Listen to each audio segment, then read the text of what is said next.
If you don't properly understand how wages are calculated, you will lose easy marks in general maths. And more importantly, you won't be able to tell if you're actually being paid correctly in real life. Many students immediately multiply numbers without thinking about what they represent. For example, a student might see an annual salary of $62,400 and simply divide by 52 weeks, forgetting that a standard full-time job is based on 38 hours per week. They end up calculating a weekly pay instead of an hourly rate, or they compare it to a casual job paying $28 per hour and reach the completely wrong conclusion about which job earns more. In this video, I'll show you exactly how to convert between hourly wages, weekly pay, and annual salaries, how to interpret the information QCAA gives you in questions, and how to avoid the common mistakes that cause students to drop marks in consumer arithmetic problems. So, Section A, Foundations. State the difference between A, an hourly wage, and B, an annual salary. So A is, an hourly wage is paid per hour worked, while an annual salary is a fixed amount paid per year. Question 2. Explain why casual employees are usually paid an hourly rate. So casual employees are paid hourly because their jobs vary each week. 3. A job advertisement states $72,000 per year. Explain what this figure represents.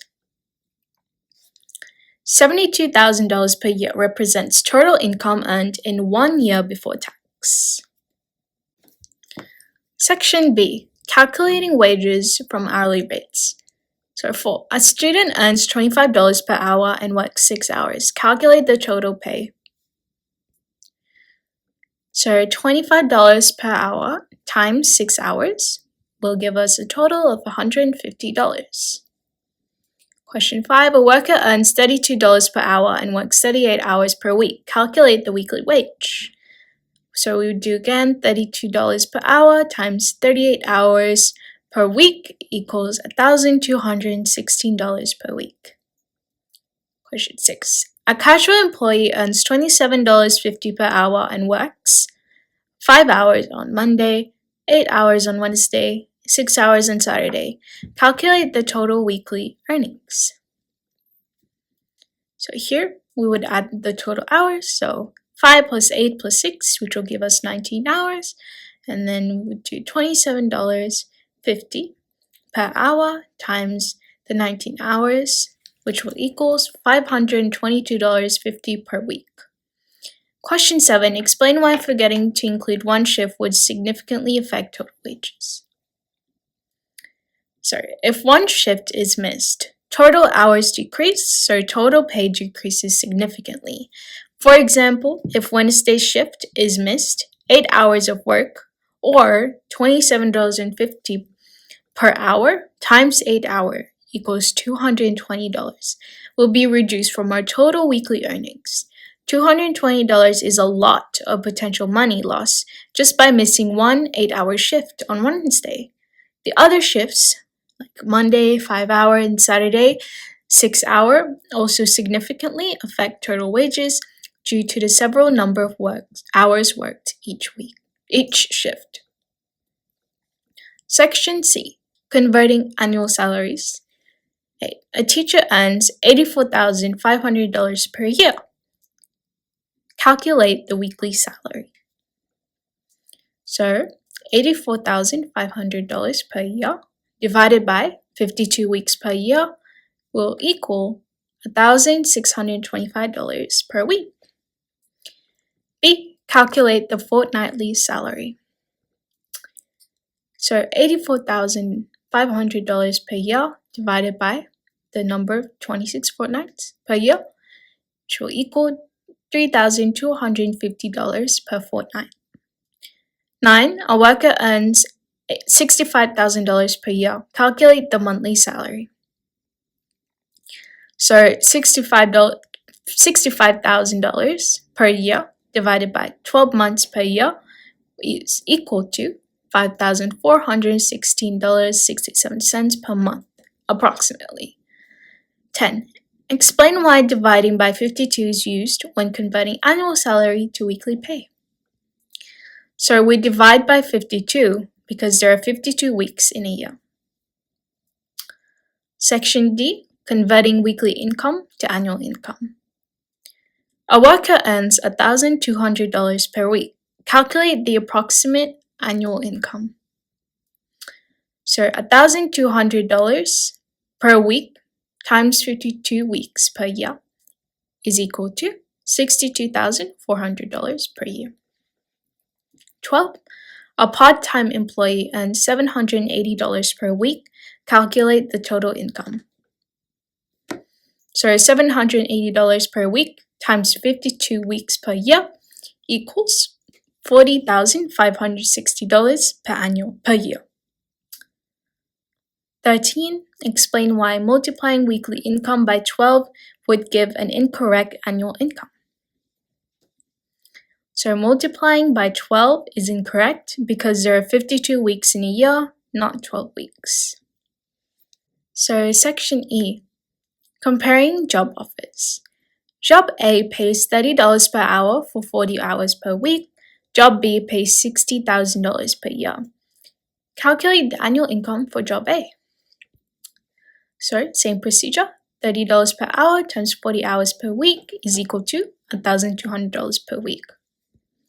And then, $1,200 per week times 52 weeks per year is equal to $62,400 per year. Determine which job pays more per year. Assuming that the job pays 52 weeks of 40 hours per week works in a year, Job A pays $62,400 per year and Job B pays $60,000 per year. So, Job A pays more.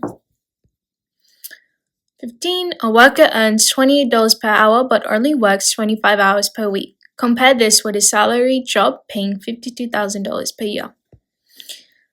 So $28 per hour times 25 hours per week is equal to $700 per week. Compare with $52,000 salary. Salary job pays more. 16. Explain why two employees earning the same hourly rate may earn different annual incomes. Same hourly rate, but different hours worked is equal to different annual income. Moving on to Section F, real-world interpretation. So 17, a job advertisement states $35 per hour up to 20 hours per week. Identify the type of wage. It is an hourly wage.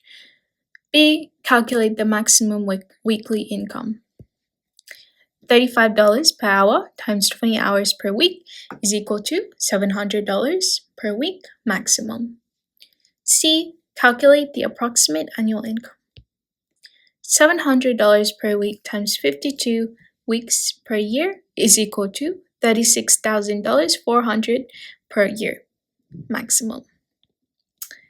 18. A position offers $78,000 per year paid fortnightly.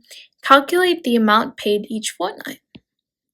$78,000 per year divided by 26 fortnight per year is equal to $3,000 per fortnight.